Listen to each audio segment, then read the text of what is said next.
మరో 2 స్థానాలకు అభ్యర్థులను ప్రకటించింది బీఆర్ఎస్. భువనగిరి పార్లమెంటు సీటును బీసీ సామాజిక వర్గానికి చెందిన క్యామ మల్లేష్కు కేటాయించింది. నల్గొండ ఎంపీ టికెట్ను కంచర్ల కృష్ణారెడ్డికి కేటాయించారు. ఇప్పటి వరకు 16 స్థానాలకు అభ్యర్థులను ఖరారు చేశారు కేసీఆర్. హైదరాబాద్ పార్లమెంటు స్థానానికి అభ్యర్థిని ప్రకటించాల్సి ఉంది. పార్లమెంట్ ఎన్నికలు దగ్గర పడుతుండటంతో అభ్యర్థులు ప్రచారం ముమ్మరం చేసుకోవాలని సూచించారు గులాబీ బాస్. ఇదే విషయంపై డీటెయిల్స్ సత్యం అందిస్తారు. సత్యం, ఈరోజు 3 స్థానాలకు అభ్యర్థిని ప్రకటన చేసింది. ఒకటి సికింద్రాబాద్ నుంచి సికింద్రాబాద్ ఎమ్మెల్యే పద్మారావు గౌడ్ ఈసారి సికింద్రాబాద్ పార్లమెంట్ స్థానానికి బీఆర్ఎస్ పార్టీ అభ్యర్థిగా ఆ పార్టీ అధినేత కేసీఆర్ ప్రకటన చేశారు. ఇప్పుడు తాజాగా భువనగిరి నుంచి క్యామ మల్లేష్ని పార్టీ పార్లమెంటు అభ్యర్థిగా ప్రకటన చేసింది. ఇక నల్గొండ నుంచి కంచర్ల కృష్ణారెడ్డిని ప్రకటన చేసింది. ఇప్పటివరకు బీఆర్ఎస్ పార్టీ 17 పార్లమెంటు స్థానాలకు గాను 16 పార్లమెంటు స్థానాలకు అభ్యర్థిని ప్రకటన చేసింది. కేవలం హైదరాబాద్ పార్లమెంటుకు మాత్రమే ఇంకా అభ్యర్థిని బీఆర్ఎస్ పార్టీ ప్రకటన చేయాల్సి ఉంది. ఇక ఈ హైదరాబాద్లో మైనార్టీ అభ్యర్థిని రంగంలో దించాలా లేక బీఆర్ఎస్ పార్టీలో పనిచేసిన నేతలకు అవకాశం ఇవ్వాలనే అంశంపై ఇంకా పార్టీ చర్చిస్తుంది.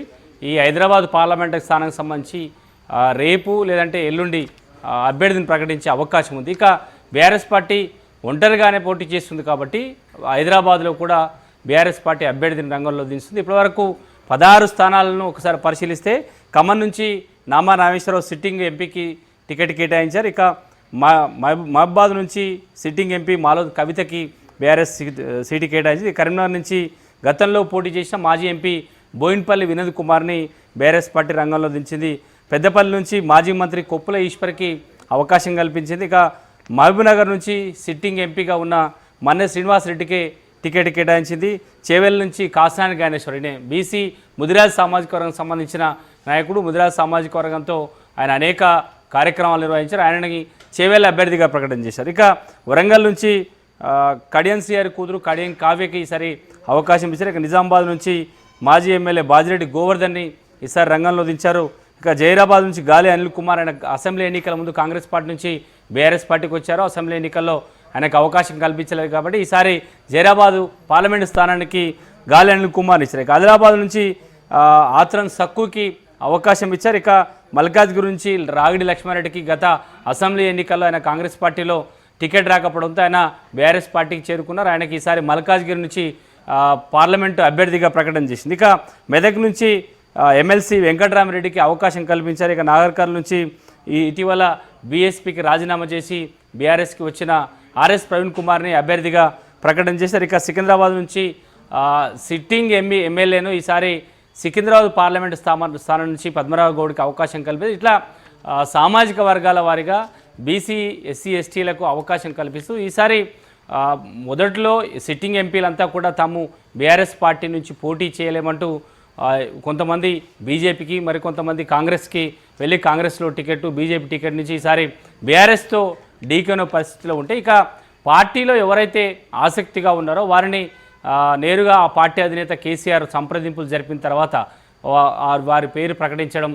ఇక ఇప్పటివరకు 17 స్థానాల్లో 16 మంది అభ్యర్థులను ప్రకటన చేశారు. ఇక హైదరాబాదు మాత్రం ఇంకా మిగిలింది. రేపు లేదా అంటే ఎల్లుండి టీఆర్ఎస్ అధినేత కేసీఆర్ హైదరాబాద్ పార్లమెంటు అభ్యర్థిని ప్రకటించే అవకాశం ఉంది. ఇప్పటివరకు బీఆర్ఎస్ పార్టీ ఎన్నికల వ్యూహం ఏ విధంగా ఉండబోతుంది, ఏ అంశాన్ని ఈసారి ఎన్నికల ప్రచారంగా చేయబోతాయంటూ పార్టీలో చర్చ సాగుతుంది. కానీ ఇప్పటి వరకు ఎవరైతే అభ్యర్థులను ప్రకటన చేశారో అంటే నామా నాగేశ్వరరావు కానీ మాలోజు కవిత కానీ ఇలా ఒక కేవలం కరీంనగర్ అభ్యర్థిగా ఉన్న వినోద్ కుమార్ అదేవిధంగా మల్కాజ్గిరి అభ్యర్థిగా ఉన్న రాగిడి లక్ష్మారెడ్డి తప్ప మిగతా పార్లమెంట్ అభ్యర్థులుగా ప్రకటన చేసిన అభ్యర్థులంతా కూడా ఎక్కడ ఎన్నికల ప్రచారంలో పాల్గొనడం లేదు. కేవలం ఈ ఇద్దరు మాత్రమే అక్కడక్కడ అసెంబ్లీల వారీగా పార్టీ నేతలతో సమావేశాలు నిర్వహిస్తున్నారు తప్ప మిగతా అభ్యర్థులు పార్లమెంట్ అభ్యర్థిగా ప్రకటన చేసిన బీఆర్ఎస్ అభ్యర్థులు ఎవరు కూడా ఇటు సెగ్మెంట్ల వారీగా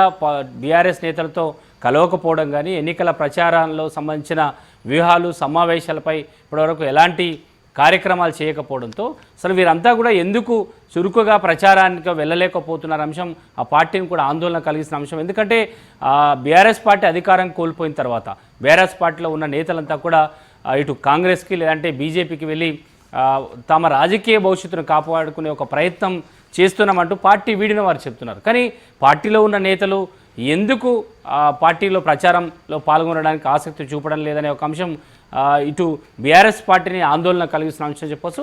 కానీ ఆ పార్టీ అధినేతగా ఉన్న కేసీఆర్ నేరుగా ఇప్పటివరకు అసెంబ్లీ ఎన్నికల్లో ఓడిపోయిన తర్వాత అధికారం కోల్పోయిన తర్వాత ఆ ఓటమిని ఎందుకు ఏ విధంగా మేము పార్టీ ఎందుకు ఓటమి చెందింది అనే అంశాన్ని ప్రజలకు చెప్పకపోవడం, లేదంటే కేసీఆర్ నేరుగా ప్రజలే తప్పు చేశారంటూ పదే పదే ప్రజలనే ఇంకా నిందించడంతో ఈ బీఆర్ఎస్లో ఉన్న పార్టీ నేతలంతా కూడా ఇక బీఆర్ఎస్ పార్టీ ఎప్పుడు ఎన్నికల ప్రచారాన్ని ప్రారంభిస్తుంది, పార్లమెంట్ ఎన్నికల్లో ఏ అంశాన్ని ఎజెండాగా చేసుకోబోతున్న అంశంపై ఇంకా ఒక క్లారిటీ లేకుండా పోవడంతో ఇంకా బీఆర్ఎస్ పార్టీలో ఇంకా అసలు ఎజెండా ఏ విధంగా ఉండబోతుంది, అధినేత ఏం చెప్తారంటూ కూడా పార్టీ వైపు అందరూ చూస్తున్నారు. ఇక తాజాగా జరిగిన ఢిల్లీ లీకర్ స్కామ్ కేసులో ఎమ్మెల్సీ కవిత అరెస్టు మరింత బీఆర్ఎస్ పార్టీకి ఒక రాజకీయంగా ఒక షాక్ ఇచ్చని చెప్పొచ్చు. ఇది ఈ పార్లమెంట్ ఎన్నికల వేళ ఇలాంటి అంశాలు ఒక్కొక్కటిగా తెర మీదకి రావడంతో బీఆర్ఎస్ శ్రేణులు ఇప్పుడే అంటే ఇంకా ఎన్నికలకు సమయం ఉన్నా, పార్లమెంట్ ఎన్నికలకు సమయం ఉన్నా కానీ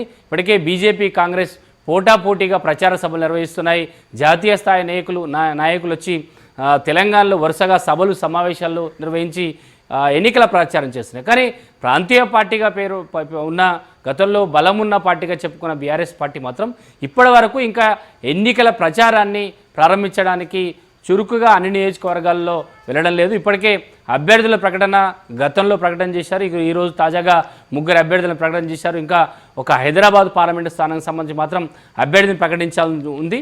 కానీ వీళ్ళ ఎన్నికల ఎజెండా ఏ విధంగా ఉండబోతుంది, ఎన్నికల వ్యూహాన్ని ఏ విధంగా అమలు చేయబోతున్నారు, ప్రచారాన్ని ఏ అంశం మీద ప్రజల్లోకి వెళ్తారు అంశంపై ఇంకా బీఆర్ఎస్ శ్రేణుల్లో ఒక క్లారిటీ అయితే లేదు. కానీ పార్టీ అధిష్టానానికి లేదా కార్యకర్తలకు మధ్య ఒక గ్యాప్ మాత్రం చాలా ఉందని చెప్పొచ్చు. దీనివల్ల ఈసారి ఎన్నికల ప్రచారంలో బీఆర్ఎస్ ఏ అంశాన్ని ఎంచుకోబోతున్నా మాత్రం ఆ పార్టీ శ్రేణులు కూడా అధినేత వైపే ఎదురు చూస్తారని చెప్పొచ్చు.